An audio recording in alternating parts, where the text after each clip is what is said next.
let me share my screen too. In the meantime, what's with the trip, Bess? What's with the trip? We leave here at 2:15 on a red eye, which frightens me very much. 5 hours to sleep. Yeah, but is this an organized trip or just something the two of you? Pecks and tellers with our own guide and our own arranged tour. Yeah, that's a great way to do it. Have a great time. We intend. Thank you. I appreciate it. See, you can't wear contact lenses when I sleep at night, so I have to wear my glasses till it. This is enlightening. Now I'm waiting for the PDF to load properly so I can share my screen. Come on. So I just told the whole world that we're not going to be home for a couple of weeks. Yes, the whole world that are the millions of followers that I have on YouTube are now knowing, oh, let's go to Brookville. We can go swimming in their pool. Now you know. Now they know where to go, right? Yeah. Okay, I'm just waiting. For some reason, the computer is slow. The internet is slow. Hey, I'll ask the question that has been Jack and I have been pondering. Superman is stronger than this, faster than whatever, and he's able to leap tall buildings in one bound. Single bound, in a single bound. How can anybody do it in two? You have to do it in one.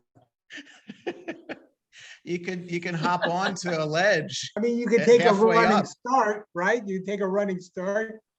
We haven't gotten to that section of the Talmud yet where they explain that. Well, that would be Spider-Man who would do that.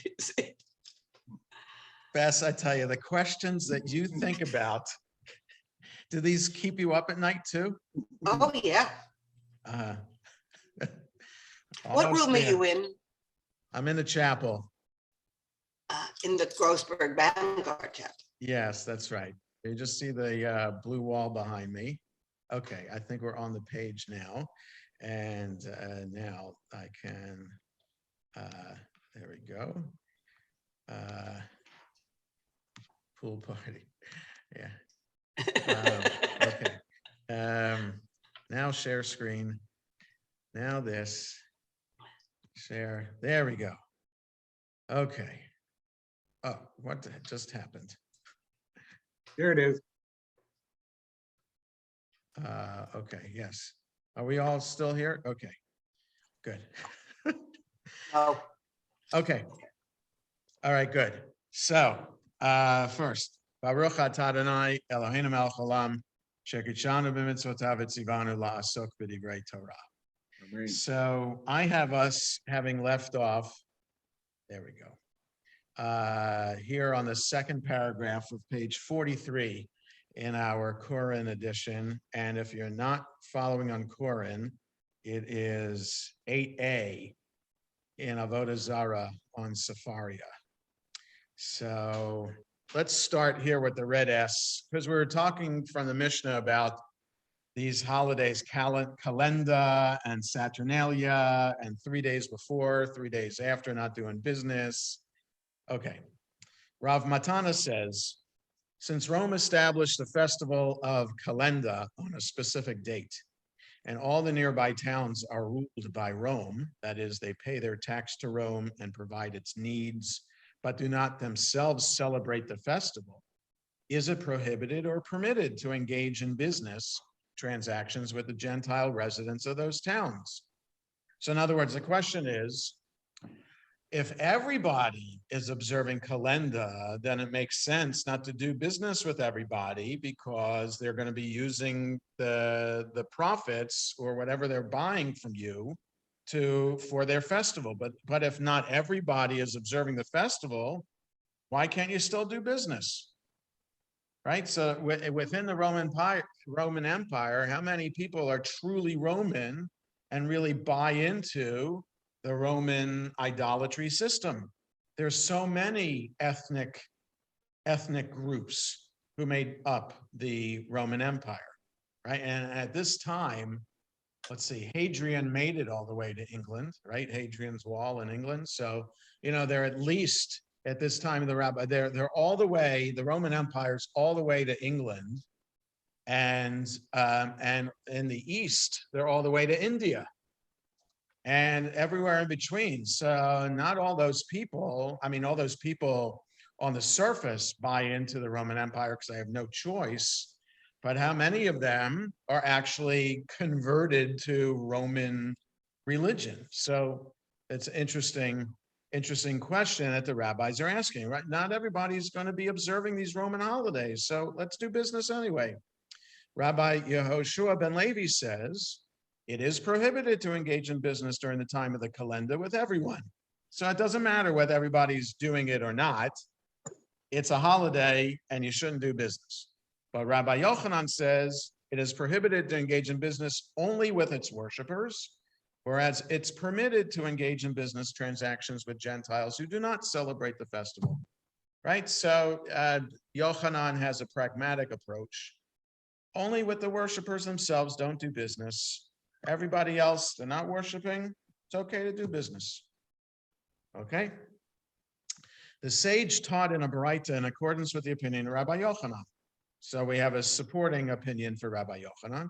Although they said that Rome has established a festival of Calenda and all of the nearby towns are ruled by Rome, it is prohibited to engage in business only with its worshipers. Right, so here's another source to support that. That only you can't do business. You are only prohibited from doing business with the worshipers, the Roman worshipers of that festival.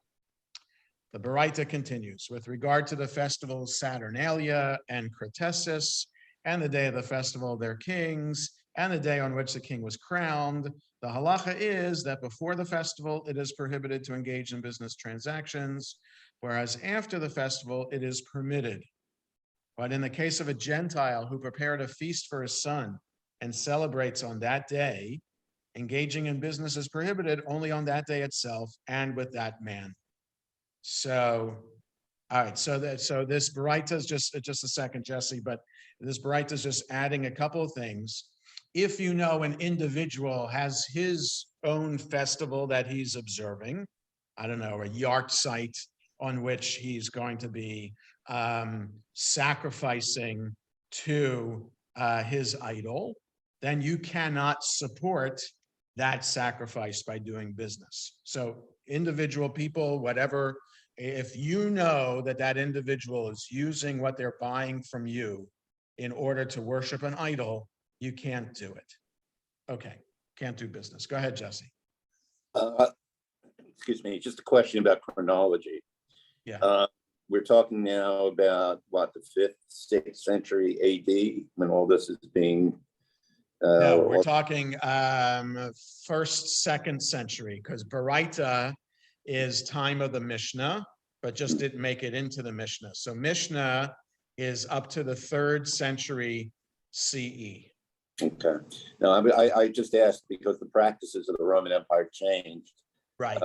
And in fact, my understanding is that one of the reasons why Rome became more totalitarian is that they had cut a lot of slack to local practice and found that it undermined authority. So Right. This is partly a function of the politics of Rome and how rigorously they enforced Roman rule or such. I think so. Yeah. So, right. What can we learn from this? So I'm not sure, but yes, it is important to know. And I would imagine that different Roman provincial governors had different leadership or authority personalities. Pontius Pilate had his own style, and other governors of the Roman Empire at the time might have been a little bit more liberal or even a little bit more ruthless. Right. So, I think it has a lot to do with how remote the areas in question are from Rome itself. That's the case in all empires. The further away, you go from the center, the Right. more independent authority, local rulers, local, Uh, would have. So it's a question of location as well as chronology. right. So, yeah, so, so the province of Judea is far from Rome, but how many days boat ride is it from Rome? I don't know. Did it take a week by boat to get from Italy to Israel? I don't, at that time, I really don't know. It wasn't an easy trip because you never knew about storms or whatnot in the Mediterranean, but yeah, so if you hug the coast and go from port to port, it would, from Italy to the Adriatic to, along the coast of Turkey and then Syria down Lebanon. Yeah, it would take a while. It would take a while to do that. So it's not, and you would think on the map today that Judea, Israel would be more closely aligned with the central authority in Rome. But who knows? I really don't know. It's an interesting question. I'm sure there has been there's scholarship on this, but I'm really not sure. All we can say here is that the rabbis are being pragmatic here, and I think that we can understand here from reading between the lines that in the land of Israel, there were a number of ethnic groups, and not everybody who wasn't Jewish was Roman, and that there were a variety of practices taking place. So, and the bottom line issue is, if you know for sure that somebody you're doing business with is going to be using that item that he purchases from you directly for observing their idolatry practice, you cannot do business with them. Okay, so next paragraph, Rav Ashi said, so now Rav Ashi is the last, he's the generation of the editors of the Talmud, and this is 5th century CE. So apparently the Talmud was edited around the year 500. Rav Ashi said, we learn in the Mishnah, as well in accordance with Rabbi Yochanan's statement, that the prohibition applies only to Gentiles who celebrate the festival, not to people who are ruled by them. As the Mishnah teaches, with regard to the day of shaving his beard and his locks, and the day of his ascent from the sea, and the day that he left prison, engaging in business is prohibited only on that day and with that man. So these are other reasons for Gentiles to, hey, Babette, once I'm teaching, yeah, everything okay? Yes. Know if the smart board has a camera on our side? I have no idea. Find out. I'm sorry. Yeah, okay. I'm with the teens at 11:30? Okay, great.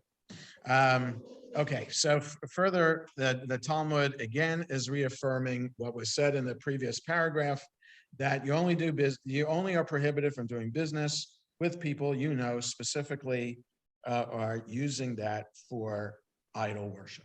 I have a question. Yeah, go ahead, Steve. So you mentioned the chronology, that at this commentary now is in the 5th century. So roughly? Rav Ashi himself is the generation of the editors of the Talmud, so late 400s. So at that point, Rome has adopted Christianity as its state religion, and a lot of these pagan religions are fading. Yes. So I'm just wondering why they even bothered to have this commentary at that point. That's an interesting question. As the Roman Empire officially adopted Christianity, how quickly did it give up its pagan practices? In other words, it's one thing for whoever that emperor was who adopted Christianity. Constantine. Constantine, right? Yeah, I knew it. However quickly he adopted it, did they all of a sudden knock down all the Roman temples? No. And that's right. So right, it makes sense that it was a transition time for getting people to give up their pagan practices and kind of transition them into Christian practices. Right, yes, Michael. Several emperors after Constantine were pagan worship, went back and forth Right, because the emperors changed a lot. There were a lot of short-term emperors, right, and it went back and forth for Yeah. 100 years or so. right. So Michael's saying it went back and forth between pagan and Christianity. And whenever any change is made in any religious culture, it takes a long time for the change to trickle down. So, it's just interesting. You look at the Catholic Church, and the Catholic Church in South America looks a little different from the Catholic Church in Africa, and which looks a little different from the Catholic Church in Asia, right? So everywhere in the world that the Catholic Church is, there are some practices of the indigenous culture that gets appropriated into the Catholic Church there. And Rome, the Vatican either turns a blind eye to these cultural practices that are part of the Catholic Church in those places, or have said it's okay to do that. So it's, it's like when Pope John the 23rd in the 60s said that the Jews didn't kill Jesus and made that an official position of the Catholic Church. Well, there are still Catholics today who think the Jews killed Jesus. So despite that Nostra Aetate that Pope John the 23rd issued 60 some odd years ago, it's taken a long time to change the curriculum, to change the liturgy, to change things within a church. And that's only 60 years. And that's in modern times when news travels quicker and people hear things easier, etc. Imagine back in the time in the Roman Empire now, how word spreads. It takes a long time for official word to spread and for people to say, okay, I'll stop doing that and I'll start doing this now. So it takes a while. Jonah, Yes, Bess. I can't see you. I only, okay. Yeah, it's okay. After 70, I thought that Rome left then Palestine, Judea, and took everything to Rome, and they left. No, they looted the temple and they took the gold and silver and other precious items to Rome. But no, they stayed there. I mean, whoever was after the general Titus, I mean, Hadrian led another, defeated the Bar Kokhba revolt just 60 years after 70. So Rome was in Israel until the Muslims came. So was there somebody in between the Byzantines? Who are the Byzantines in relation to the Romans? Well, when Assyria So it was came in, right. So it was the eastern part of the Roman Empire was there until the Muslims came, and then until the Crusaders came, and then until the Muslims and Crusaders back and forth. So what about the Assyrians? the Assyrians are way before. The Assyrians are from 700 BCE. So they disappeared shortly after that when the Persians defeated them. So they left the world stage. So after the Assyrians were the Babylonians, and after the Babylonians were the Persians, and after the Persians were the Greeks, and after the Greeks were the Romans. So the Greeks came to Israel when Alexander the Great came, so 300 something BCE, and they were there until through Hanukkah. So they were there 200 years. And then the Romans came in 63 BCE and were there in one form or another until the Muslims in 600 something CE. So this is again, a general, just quick overview of that chronology. Okay, so, all right, so Rav Ashi explains the proof. Granted, the Mishnah specifies that the prohibition is limited to that day alone in order to exclude the days before and after it. But when it states that the prohibition applies only to that man, what does the Mishnah exclude? Obviously, the prohibition does not extend to all Gentiles, as it's a personal festival. Doesn't the Mishnah's ruling serve to exclude those who are ruled by him? Therefore, conclude from the language of the Mishnah that a prohibition extends only to Gentiles who celebrate the festival, not to those who are ruled by them, right? So in other words, if you all live under the Roman Empire, so then it would be forbidden to do business on all Roman holidays. That it's a practical thing that the rabbis are realizing, that there's not much business that you would be able to get done because there are a lot of Roman holidays. So better to think about, okay, how are these holidays being observed, and who is observing them, and to what degree are they observing them?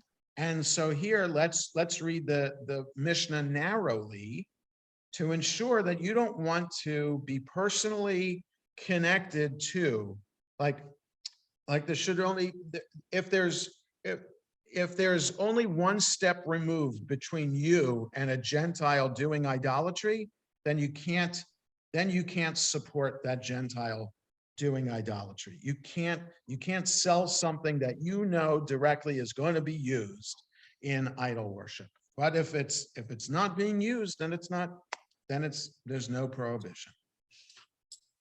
Okay, so we go on. It's taught in a Baraita that Rabbi Yishmael says, Jews who are outside of Eretz Israel are considered to engage in idol worship in purity, that is, unwittingly. Whoa, okay. Before we go on here, this could be an interesting statement to be used in the conversation, whether you can be really Jewish outside of Israel. And that is, in fact, that's like the final essay my youngest son had to write last week as he graduates University of Maryland for this Zionism class. Can you be Zionist living outside of Israel? So Rabbi Ishmael is suggesting Jews who live outside of Israel are considered to engage in idol worship. And that, because you're subject outside of Israel to all kinds of influences, that your Judaism gets watered down so much that it would even be considered as if you're worshiping idols. Fascinating idea. So how does this occur? In the case of a Gentile who prepared a feast for the marriage of his son and invited all of the Jews in his town, even though they eat of their own kosher food and drink of their own kosher beverages, and their own attendant stands before them, the verse ascribes guilt to them as though they ate of the offerings of the dead, that is, idols, as it is stated, and sacrifice to their gods, and they call you, and you eat of their sacrifice, from Exodus 34. Since Jews participate in a feast in which the Gentile sacrifices offerings to his idol, it is as though they partook of the offering themselves. So if you get invited to outside of Israel to a Gentile, I don't know, like a July 4th celebration or a wedding or whatever it is, their festival, even though you bring your own food, right? And that's right. The note here in the smaller print is just highlighting that for us. You bring in your own kosher food and kosher drink, even doing that by participating, it's as if you're worshiping idols. So Jesse first and then Arnie. So my only question is whether the Orthodox in Israel today view those in the diaspora as essentially Gentiles. So I tell you, it depends on It really, really depends on who you talk to. I mean, there are so many factors in why people decide to make Aliyah, okay, to make the decision to move to Israel. And, you know, frankly, Lenore and I thought about Aliyah when we were moving from Lowell, Massachusetts. Before coming here, we thought maybe we would try Aliyah, but we didn't really pursue it that much. But it's all about what you think, what your values are as a Jew, and where the best place you think it would be to live up to those values. Okay, and so I think many Jews in Israel, let's talk about Jews who moved to Israel, not under duress. So not like you Jewish Ukrainian refugees who are in Israel now, right? It's not like they thought about making Aliyah before, but to escape the war, okay, we'll go someplace safe, let's go to Israel. But other Jews who could live anywhere, have the economic ability to live anywhere, choose to live in Israel. There are a variety of reasons why people do that. But there are Jews in Israel who do think that Jews who live outside of Israel are not as Jewish as the Jews in Israel are. There are more mitzvahs that you can observe in Israel that you can't observe outside of Israel. There's something about the atmosphere of the land of Israel, these Jews will say, that just cannot be replicated outside of Israel. And that outside of Israel, you are subject to assimilation into non-Jewish culture, and you are watering down your Jewish values. And so there are not just Orthodox Jews in Israel, but other Jews in Israel who feel the same. And secular Israelis think about Jews outside of Israel like, who are you to tell us how to conduct our business in Israel? It's not until you live here, pay taxes here, and serve in the army here that you can really be considered part of Israeli society. So that, you know, this opens a whole variety of questions about relationship between Jews of Israel and Jews of the diaspora. Arnie. Well, my question is, you know, I think at the time this was written, if it's a Breita, that it was, you know, first couple of centuries of the Common Era, and the Israel was ruled by the Romans, right? So Right. why, how is it really different? I mean, you could say that they were idol worshipers living in Israel as well. So the logic Right. doesn't make sense to me.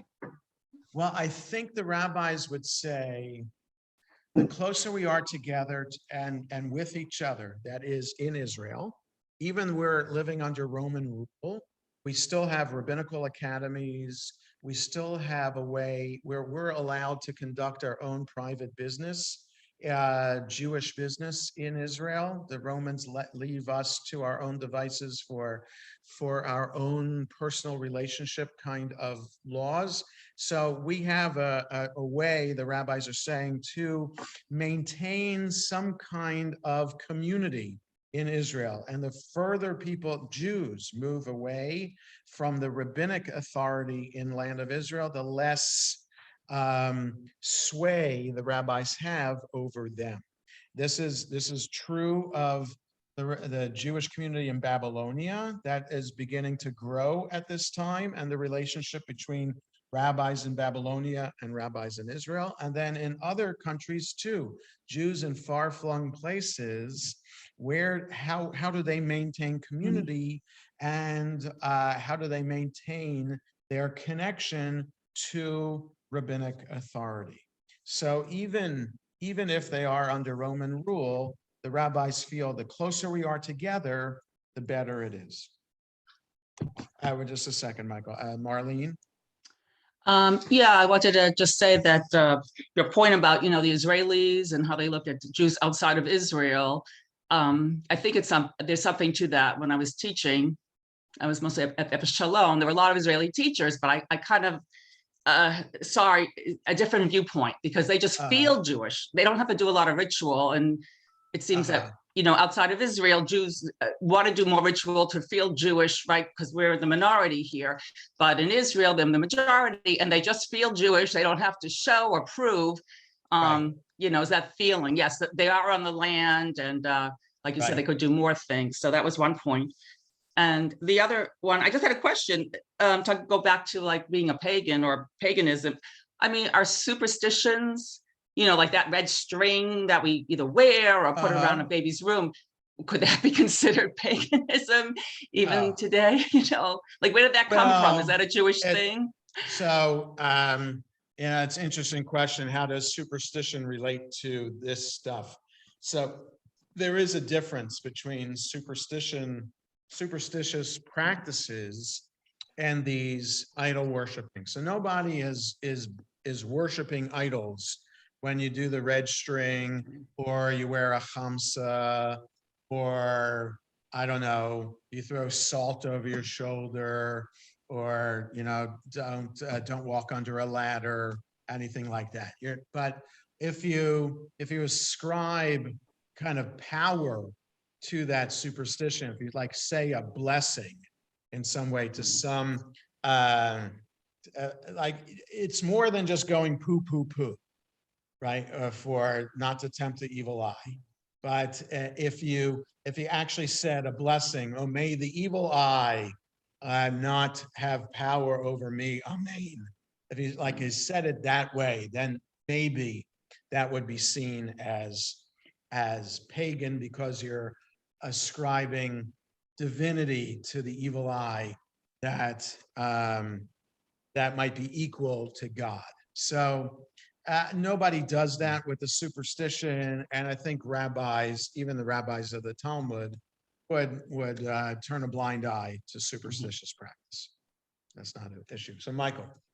The interesting thing here is that we're reading the Babylonian Talmud, Right. written by the rabbis, are not in Israel. Right. So effectively, to some extent, it's a little bit of self-criticism here, which is rather interesting. Right, but they're quoting, so they're maintaining the oral tradition from the time of the Mishnah.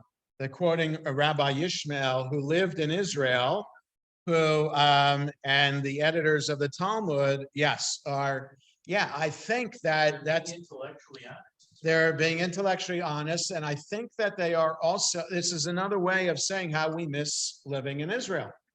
So, our prayers 3 times a day, 365 days a year, focus on hoping for the Messiah to come so that we can return to Israel.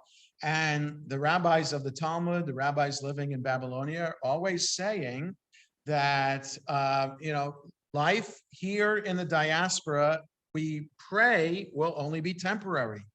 We can't wait to get back to Israel. And they're even willing to say that living outside could be considered idol worship.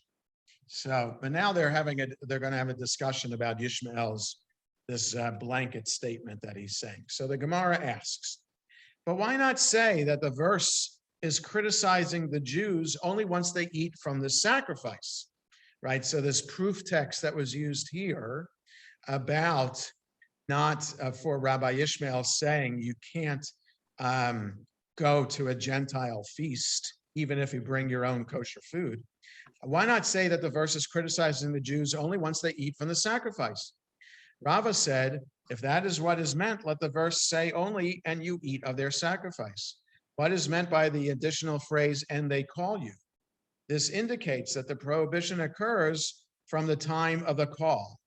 Therefore, during all the 30 days that follow the wedding celebration, if the Gentile invites a Jew to a feast, whether he said to the Jew that the feast is due to the wedding celebration, or whether he did not say to him the feast is due to the wedding celebration, it is prohibited to attend, as it is assumed the festivity is part of the wedding celebration. From this point forward, if he said to him that the feast is due to the wedding celebration, it is prohibited to participate. But if he did not say to him that the feast is due to the wedding celebration, it's permitted to do so. So the tradition is for Gentiles to celebrate weddings for 30 days from the wedding on, and it's forbidden to participate in any way as a Jew in Gentile wedding festivities, Rava says. So that's Rava again in Babylonia. So he's probably talking about Persian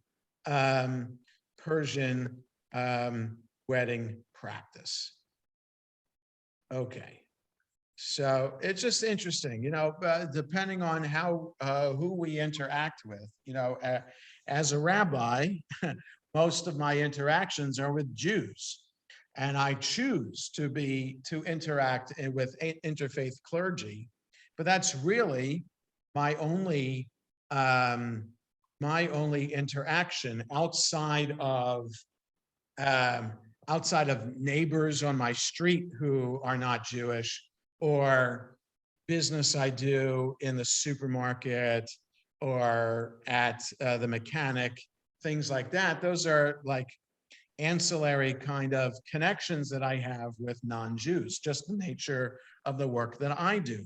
But I'm sure other people who, work for the government, whatever job you do, you have interactions all the time with non-Jews and friendly relations, which I'm sure leads to socializing with non-Jews and then possibly getting invited to non-Jewish celebrations.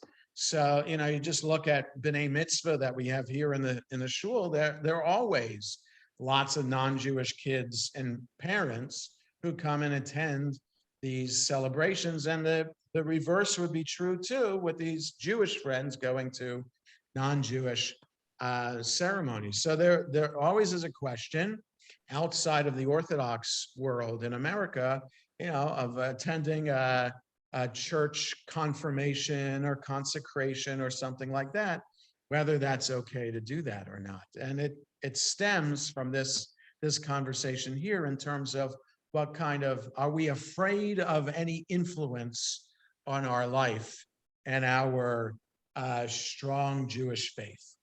And so Ishmael, who is very conservative about lots of things, said, stay away from all Gentile things. Okay, so Marlene, do you still have you have a hand? No, okay, it's okay. So the Gemara asks, and in a case where he said to him that the feast is due to the wedding celebration, until when is the feast assumed to be connected to idol worship? Rav Papa said, until 12 months of the year have passed since the wedding. The Gemara asks, and initially before the wedding, from when is it prohibited? Rav Papa said in the name of Rava, from the time when they cast barley into the mortars to prepare beer for the wedding. So it's a long time. There's a lot of preparation before the wedding, so therefore no business with that family, and then no business after the wedding for a whole year, which makes it very difficult then for Jews to do business, right? Because there'll be lots of people celebrating weddings. There's a lot of people to keep track of, and to know whether it's permitted to do business or not. So the Gemara asks, and after the 12 months of the year have passed since the wedding, is it always permitted to participate in a feast? Rav Yitzchak, son of Rav Mesharshia, happened to come to the house of a certain Gentile after 12 months of the year had passed since his son's wedding, and he heard the Gentile giving thanks to his idol for the marriage of his son, and he withdrew from the feast and did not eat there. The Gemara answers, Rav Yitzchak, son of Rav Mesharshia, is different, as he is an important person, and therefore his presence caused the Gentile to rejoice. So there's a lot of layers here that we see.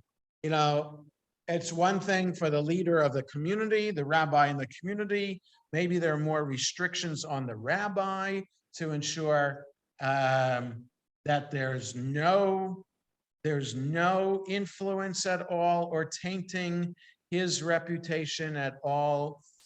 So he has to stay away from lots of things for a long time. But the average Jew, it's okay.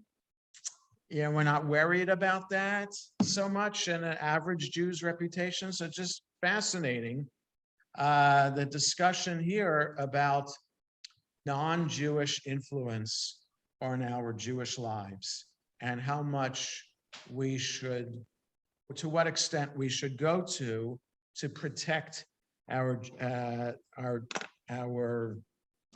Jewish values, right? It's a painful, this is a painful conversation. And, you know, when I first became rabbi, the number one thing that people would be coming to talk to me about was their children marrying a non-Jew. And, you know, trying to figure out where they went wrong, or what they could have done, or what they should do now that their child is marrying a non-Jew. Should they be accepting or not accepting? So it's interesting. I don't have those conversations anymore. I haven't had those conversations in a long time. And as time passes, you know, issues within the community, now we're even talking about conservative rabbis officiating at intermarriages. And when that's still officially a no-no for conservative rabbis, but there are some individual conservative rabbis who are advocating for officiating at intermarriage ceremonies. So the conversation shifts from generation to generation for what we're willing to accept. And, you know, the line in the sand beyond which we won't go keeps getting further away, right? We keep moving. The line in the sand keeps moving. So from Rabbi Ishmael's statement to today, is the line in the sand has moved a lot. Lori. I was just curious, in terms of the debate about officiating for interfaith marriages, would that assume they were going to have a Jewish home, or someone was going to convert?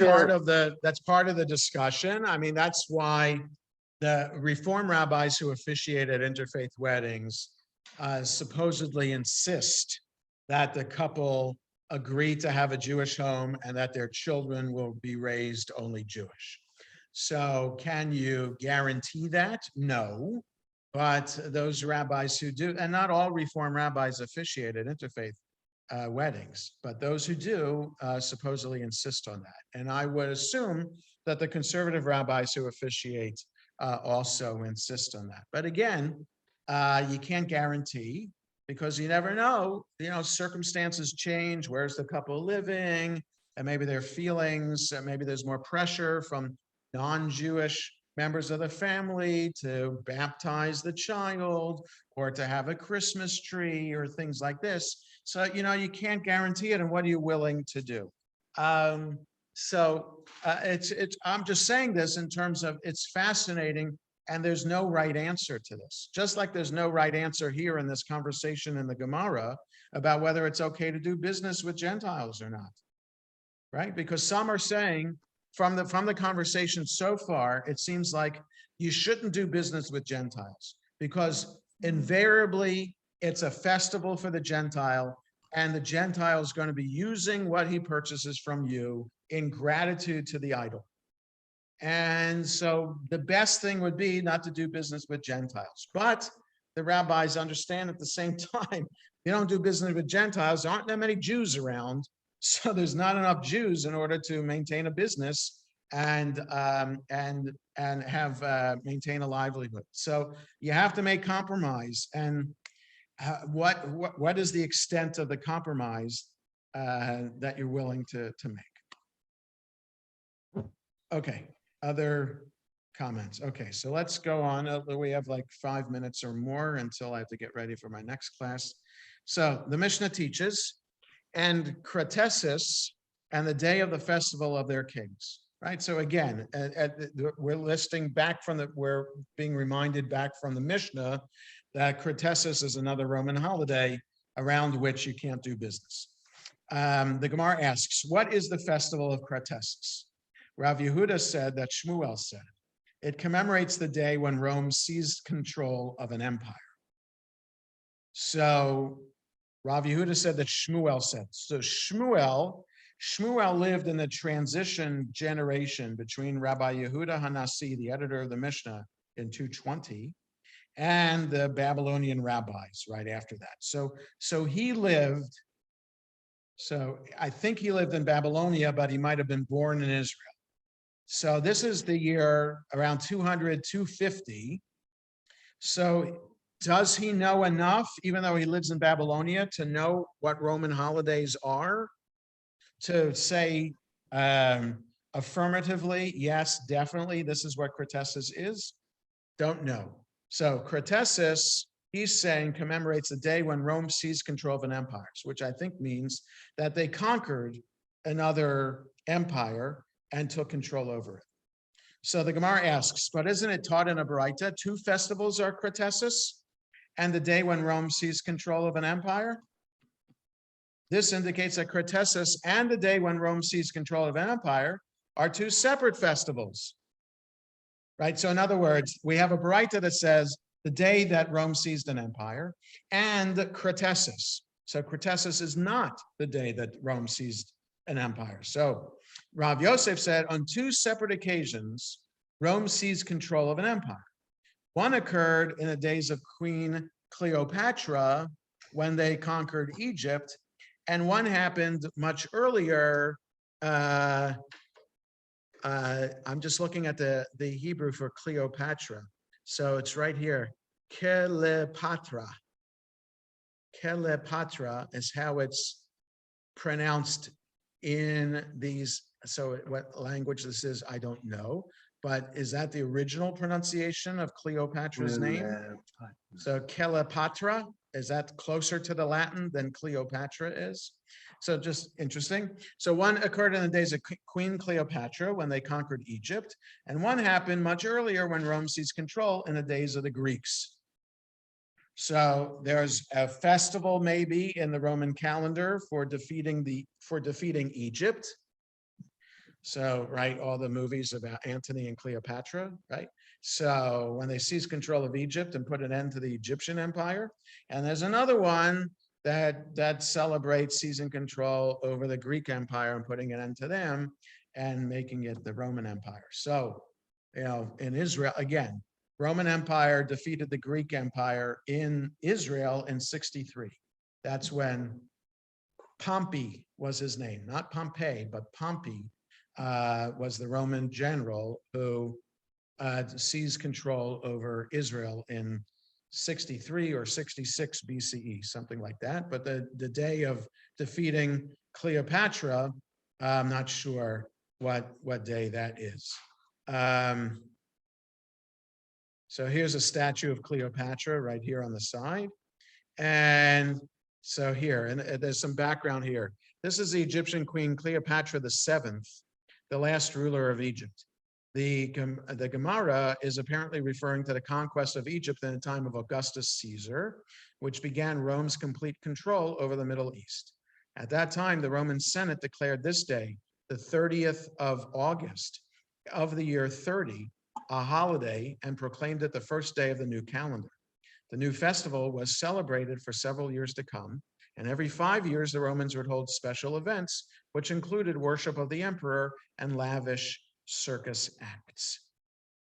So that kind of celebration, the rabbis are saying, we should not do business with Romans for, because we'll be helping them observe their festival and making sacrifices. Okay, so we're going to stop here for today. And we have one more class next Sunday, and that'll be it until the Sunday after Labor Day. Okay, so we have a more of an academic schedule to our Talmud class. So have a good rest of the day, everybody. And I will see you all next Sunday. Good luck. Okay. And Yeah. safe travels, Bess. Enjoy. Yeah. Thank you.